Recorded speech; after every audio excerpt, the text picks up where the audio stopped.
So now to hear about what's happening here in our very own backyard. Dude, I've been seeing you all over the news. Like 7 on your side must be like on speed dial for y'all. He's hanging out my house. Yeah, I can imagine he's been invited over for drinks. So Kevin is the senior zero waste specialist for the city of San Francisco with over 35 years of experience. He's currently directing the San Francisco Bottle Bank, a mobile redemption drop-off pilot, as we've just heard. Marria Evbuoma is the recycling program manager at the San Francisco Conservation Corps, where she supports all manner of waste programs, including e-waste, tires, oil, beverages. She is a board member with the Plastic Free Future and Race to Zero Waste, where she formerly served as the director of communications. Marria and Kevin.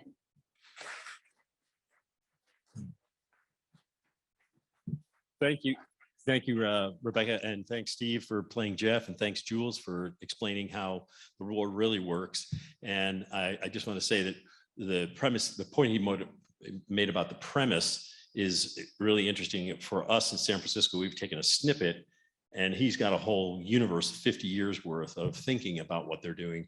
We didn't bring that much thought to ours yet, but Marria and I are working on it. We're here to tell you about the mobile CRV pilot project that San Francisco has started in the last few months, but we've been working on it really for 6 years. Let's see. Actually, my wrong thing. Yeah, the wrong clicker. Blue button. Got it. Our timeline was really, I'm going to skip this and tell you what it was because we didn't quite write this right. We helped get the bill written and passed in 2016 and 17 with Senator Scott Wiener of San Francisco. He had been part of the community groups that helped ban recycling centers, and we worked with him to come up with a solution. We didn't actually get the rules in place through Cal Recycle after it was passed in 2017 until 2019. That's when the regulations were put in place for us to apply for the pilot program. We were approved just in 2021 as an official pilot, and we opened just 2 months ago in January with our first 2 sites. A month before that, in December, we started using Jules's technology for people to sign up for the program. What we're trying to do here is make it convenient for people to recycle in San Francisco. There's been one recycling center there for about the last 5 years, and for the years before that, there was a dwindling number. We want to get it to every supervisor district in the city, which is hard to do because the city is so tight, but it needs to have this kind of accompaniment of the whole city as a whole. And this is really just to encourage and increase recycling amongst residents and businesses. I think this slide was one where we need to think bigger, as Jules was suggesting, in terms of the long-range view for this project. And this is what our program looks like right now. This is one of our trucks. Marria? Sure. So yeah, this is the bottle bank truck. This is what rolls out to the sites from SFCC 6 days a week. And we are on-site customer support. Our core members and supervisors are providing, walking folks through the process. One of the big things we have to get used to is not crushing cans. So as you see, the containers are whole. So that's something that we help educate folks on when they sign up for the program. And that is kind of how the bags look. We've updated them to use QR codes. But that's how the bags are when they are dropped off at our trucks. All right. Thanks. You can hold on to the clicker. Phil Ting is the assembly member for the district of the western half of San Francisco, excuse me. And he's a big supporter of the program. He was out when we started out at Stonestown using his phone to click on the QR code and get started. He also sponsored AB 54, which provided funding for the program that we're accessing right now. Click again. And then here's our partners. One of the things I'm most happy with and we're proud of is the collaborative effort that we've done. And it was interesting to hear Jules reference that in Oregon. Our Planet Recycling is the certified recycler who still operates in the city, and they have worked tirelessly on this program and found a place to put the processing in their space. The Conservation Corps, who I've worked with for over 25 years, has been here really with both feet. They provided us with equipment and staffing and a lot of logistics, as well as social media outreach and just the overall operation of the planning and operation of the program. Then our department, the Department of Environment, it's unusual for a city to play a role with the bottle bill, as I think Steve mentioned, but we've done that. And Cal Recycle obviously is a huge sponsor because they provided all the funding. I also have to say that this project wouldn't have started without the work of Ed Dunn from San Francisco Community Recyclers, who forced Cal Recycle to really think about what they were doing when there were no recycling centers left after the closure of all the old community recyclers. And finally, OBRC, Jules and the team that he has from Oregon, as they call it, Oregon South, where their southernmost district of the Oregon system, has really been, provided us with the willingness to jump into this space without having the skills ourselves. But they provide a lot of the technical and equipment system for the program. So this is how it looks on the customer end.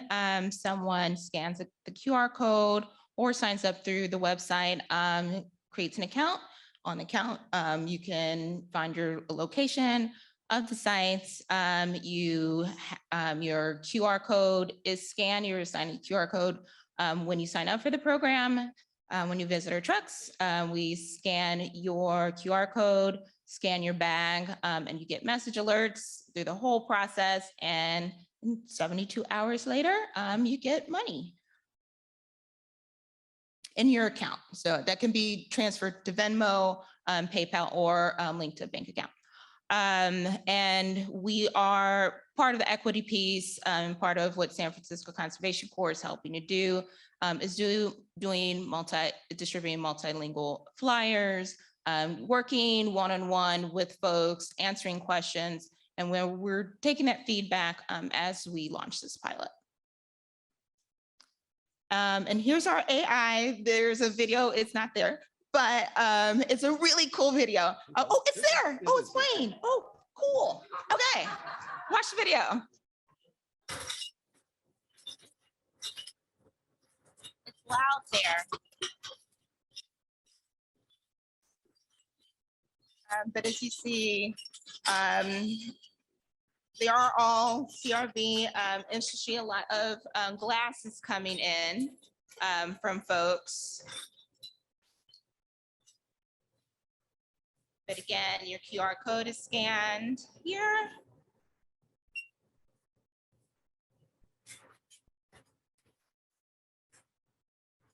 And then a few seconds later, ta-da! Okay.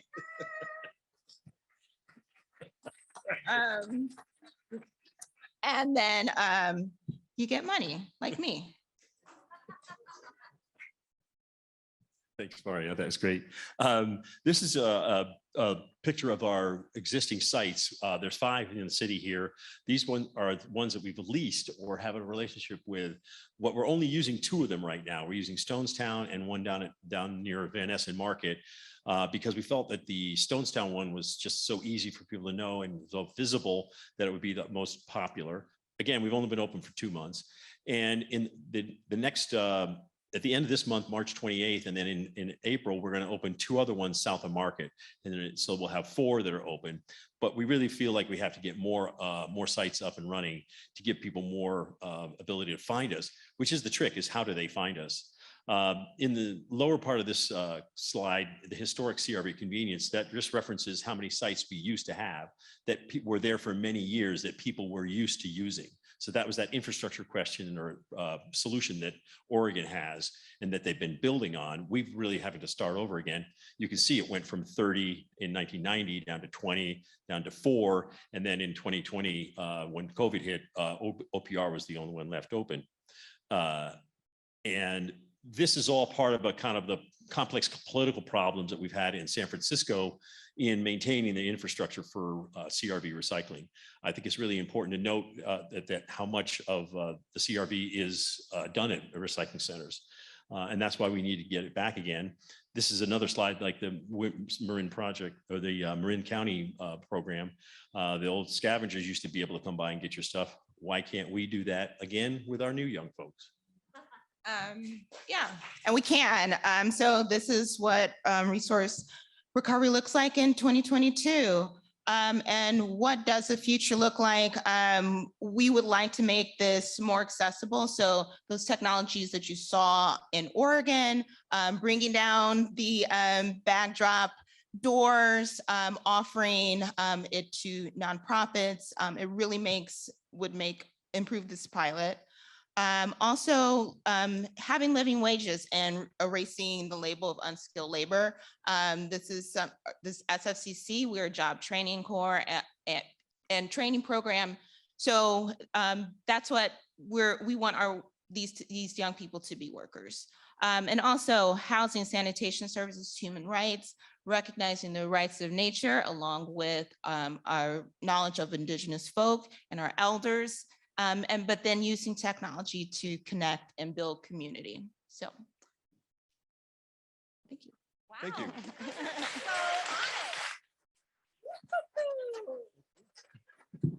Okay, thank you. We're going to take a couple questions here from the in-person audience, please. I've got a couple here. Same question that Portia asked. What are you doing with your used bags? At this point, we've got a big pile of them where we haven't done anything with them yet except keep them separate. That's one of the difficult questions. And actually, I'm going to talk with Jules about our ability to hook into their system. It's really about the markets. We're talking with Recology. We're keeping them separate. We're going to have to do some kind of cleanup, but we're committed to reusing them to the extent recycling them for sure.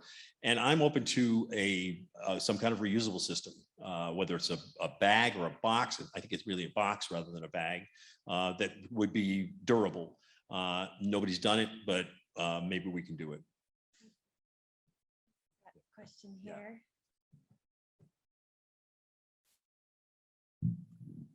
Why aren't we able to crush the cans? And also, how often are you at each location for? Good questions. Go ahead.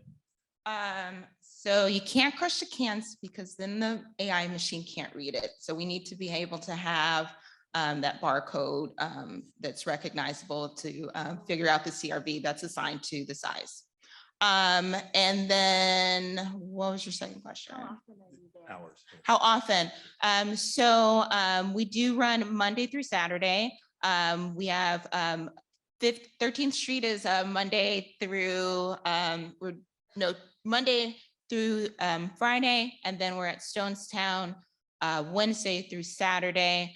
That's one of our issues that we're working on is how within our model as a conservation corps, be able to extend hours. How do we work with other partners to be able to have more accessibility, especially around Sundays and weekends, later hours.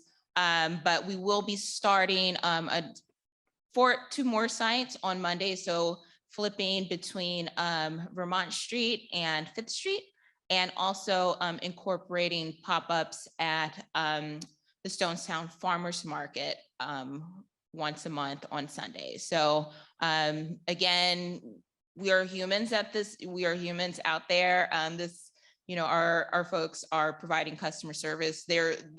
So we have to find people basically. So we're hiring. So if you want to come be the people with me.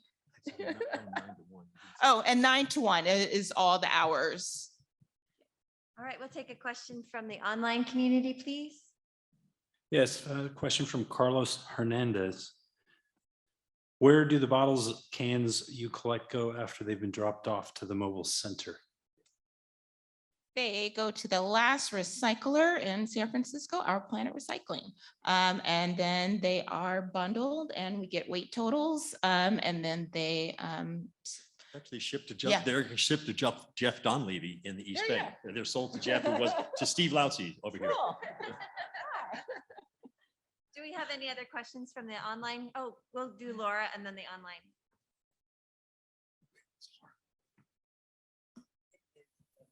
Takes a minute. Okay. Hi, Hey, Laura. Wait a minute. friend. So you started to talk a little bit about the San Francisco Conservation Corps, but talking about equity, I'd like for you to expand upon what the Conservation Corps is and how this is an opportunity for the Corps members that are involved. Yeah, it is. It's huge. We are, again, job training program, transgender youth, age 18 to 26. And as we are entering this project and other projects across 4 different recycling categories and natural resources, we are starting to shift toward this is their future and these are their systems. And so we are learning this system. We're learning AI technology. You know, it's we're learning that you do have to tell people how to recycle. Like, let's face it, we're not there yet. And we also need to, you know, on the other end, work on policy. So that's what we're trying to make our core members understand, that, you know, this is their communities, this is their work, this is their future. And so that's, you know, like I said, the bottle bank has been a tremendous opportunity. In that way, you know, having our young folks be ambassadors, they join their families into the bottle bank.